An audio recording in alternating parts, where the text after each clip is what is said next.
আজকে আমার কি বুঝি সারলামও বুঝছে না, আমার হোটেলের চা খাইতে খুব ইচ্ছা করতেছিল। পরে জামাইরে দিলাম একটা ফোন, বেড়া অফিসের মধ্যে ফোন দিয়ে কি ডিস্টার্ব করো ফোন দেওয়ার পর আমি করলাম যে আজকে আমার একটু হোটেলের চা খাইতে ইচ্ছা করতেছে, নিয়ে যায় বা চা খেতে। তো বেড়া আমার তো টাইম নেই বলে চা খেতে নিয়ে যাওয়ার পরে রাগ করে ফোনটা দিলাম রাখলাম, যা নিজের চা নিজেই বানাবো হোটেলের মতন করে। এরপর আল্লাহর নাম নিয়ে চা বানানোর দিকে সব রেডি করতেছি। প্রথমে ফ্রিজটা করলে একটা ডিম নামাইলাম, এরপর বাড়ি বুড়ি এটি সব রেডি করছি। আর একটা লেক্সাস বিস্কিট নিয়েছি, আমি আবার একটু স্বাস্থ্য সচেতন তো তাই লেক্সাস নিলাম, অন্য কোনো বিস্কুট নিলাম না। তো যাই হোক লেক্সাস বিস্কুটটা বাড়ির মধ্যে নিলাম, তারপর এটার মধ্যে একটু পানি দিব, পানি দিয়ে এটা একটু ভিজায় রাখবো, এটা নাকি ভিজালে নাকি খুব ভালো। ইউটিউবে দেখছি আর এরকম বিস্কুট ভিজাইতেছে। তো যাই হোক এই যে বিস্কুটটা ভিজায় সাইডে রেখে দিলাম, এখন আমি ডিমের থেকে কুসুম আলাদা করবো।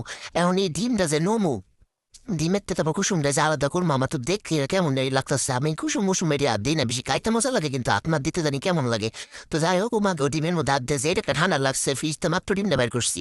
তারপরে যাই হোক যে কুসুমটা যে কি কি কি কেমন জানি কিনা লাগতেছিল। যাই হোক পরে কুসুমটা বাইরে পাতিলটার মধ্যে রাখলাম, রাখা তারপরে যে বিস্কুটের গুঁড়াটা যে ভিজায় রাখছিলাম সেটা পাতিলের মধ্যে ডালে দিচ্ছি।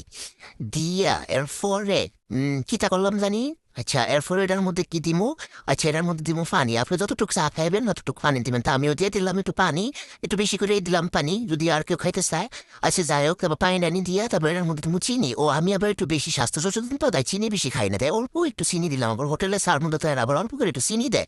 আচ্ছা তারপরে গুঁড়া দুধ দিলাম, 2 চামচ গুঁড়া দুধ দিয়ে এটা সুন্দর করে ওই যে ডিমটা একটু ফাটাইলাম। ডিম তো ডিমের কুসুম সহজে ফেটতে চায় না, গুতায় গুতায় এটা ফাটাইছি।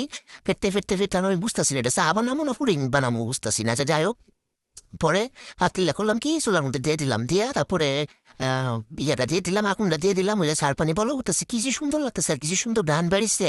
আচ্ছা যাই হোক পরে যে বলকটা উঠলো, উঠার পরে আমি এখানে পাতি দিয়ে দিলাম, 2 থেকে 3 চামচের মতন পাতি দিলাম। পাতি দেওয়ার পরে কালারটা এত সুন্দর হয়েছে, দীক্ষা মনে হয়েছে এখন এটা এখনই খায়া ফেলাইছা।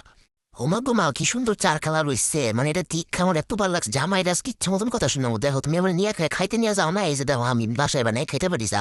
পরে একটু গ্রান্ডা নিলাম, খুব সুন্দর গান আইসে, আমার তো খুব ভালো লাগতেছে।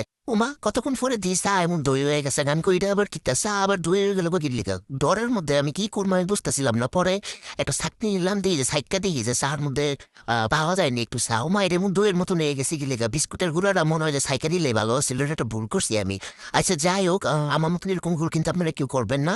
তো চাটা ছেঁকে নিচ্ছি, কিন্তু ছাকতে আমার এত কষ্ট হচ্ছিল কি বলবো, আমার জীবনটা বের হয়ে যাচ্ছিল ছাকতে ছাকতে। চা চা তো আর ছাকনি থেকে পড়তেছিলই না, আমার মাথা আমুথা গরম হয়ে গেছিল, আমি কি করবো।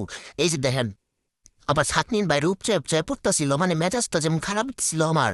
পরে আমি এইসব চা আমা ফালায়া ছাকনি চুকনি ফালায়া পরে আমি চিন্তা করতেছি যে আমি কি করা যায়, মানে আমার একটু মেজাজটা খারাপ হতেছিল। পরে আমি একটু পানি দিলাম চারার মধ্যে, যেটা পাতলা হইলে হয়তো বা ছাকা যাবে ভালো করে। আচ্ছা যাই হোক অনেক কষ্ট করে ছাইকা মাইকা একটু চা বাইর করছি, ওই যে দেখেন কাপের মধ্যে একটু টুকরা চা পড়তেছে, তো একটু চা বাইর করছি। তারপর চাটা বাইর করে আমি ভাবলাম যে চা একটু কষ্ট করে বানাইছি, একটু টেস্ট করে দিই। ও বা গো বা এটা খায়া আমার অবস্থা তো দেখতে পারতেছেন কি হিসেবে বমি করতে করতে আমার অবস্থা শেষ। আমার আজকে হসপিটালে না হলো